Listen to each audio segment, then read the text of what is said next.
అధ్యక్ష, నేను యాక్చువల్గా మీరు స్పీకర్గా ఎన్నికైన రోజు ఆ సీట్లో కూర్చున్న రోజు నేను ఒక మాట చెప్పిన అధ్యక్ష.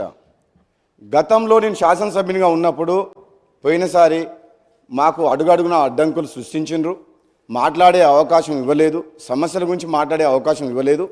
కానీ నేను మన ప్రభుత్వం మీరు సహకరించి ప్రతిపక్ష సభ్యులకు సమయం ఇవ్వాలి, ప్రజాస్వామ్యాన్ని కాపాడే విధంగా వాళ్ళందరినీ కూడా వాళ్ళ గొంతు నొక్కేయొద్దని చెప్పి నేను మిమ్మల్ని అభ్యర్థించిన, నేను సహకరిస్తానని కూడా చెప్పిన అధ్యక్ష.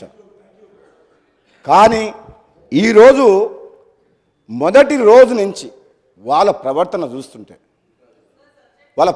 చూస్తుంటే వాళ్ళ మాట్లాడే విధానం, గవర్నర్ ప్రసంగం మీద కూడా చూస్తుంటే ఎంత అధికారంలో పర్మనెంట్గా ఇక్కడనే ఉంటాం అనుకున్న వాళ్ళు ప్రజలు ఇచ్చిన షాక్ ట్రీట్మెంట్తో అక్కడికి పోయిన తర్వాత మతి భ్రమించి ఫ్రస్ట్రేషన్లో ఏం మాట్లాడుతారో అర్థమవుతలేదు అధ్యక్ష.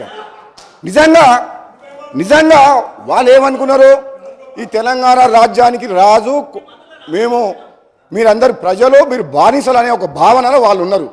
కానీ ఈ ప్రజలు వీళ్ళు ఇన్ని పనులు గొప్ప పనులు చేసినామని చెప్పిన తర్వాత కూడా వీళ్ళ అహంకారమైన మాటలు చూసి బుద్ధి చెప్పాలని ఇక్కడ ఉన్న వాళ్ళని అక్కడికి పంపించారు అధ్యక్ష. ఇంకా కూడా బుద్ధి రాకుండా ఇష్టం వచ్చినట్టు నోటికి పార్టీలు మారినామని చెప్పి మా కోమటిరెడ్డి బ్రదర్స్ అంటున్నారు. మీ నాయకుడు కేసీఆర్ గారు ఏ పార్టీలో రాజకీయ జీవితం మొదలుపెట్టిండ్రు, ఆ తర్వాత కాంగ్రెస్ నుంచి టీడీపీకి ఎట్లొచ్చిండ్రు, ఆ తర్వాత టీఆర్ఎస్ 3 పార్టీలు మారిన చరిత్ర మీ నాయకుంది.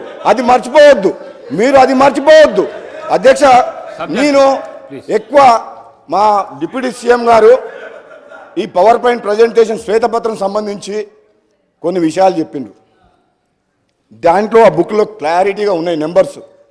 గత 10 సంవత్సరాలలో వీళ్ళు చేసిన విధ్వంసం వల్ల ఈ విద్యుత్ సంస్థలు ఎట్లా నష్టాలకు పోయినాయి అని చెప్పి శ్వేతపత్రంలో చాలా డీటెయిల్గా ఉన్నది. అందులో లోతుగా నేను పోను అధ్యక్ష. అదేవిధంగా ఈ మంత్రి గారు మాట్లాడిన మాటలు విన్న తర్వాత గౌరవ ముఖ్యమంత్రి గారు కూడా యాదాద్రి పవర్ ప్లాంట్ విషయంలో కానీ భద్రాద్రి పవర్ ప్లాంట్ విషయంలో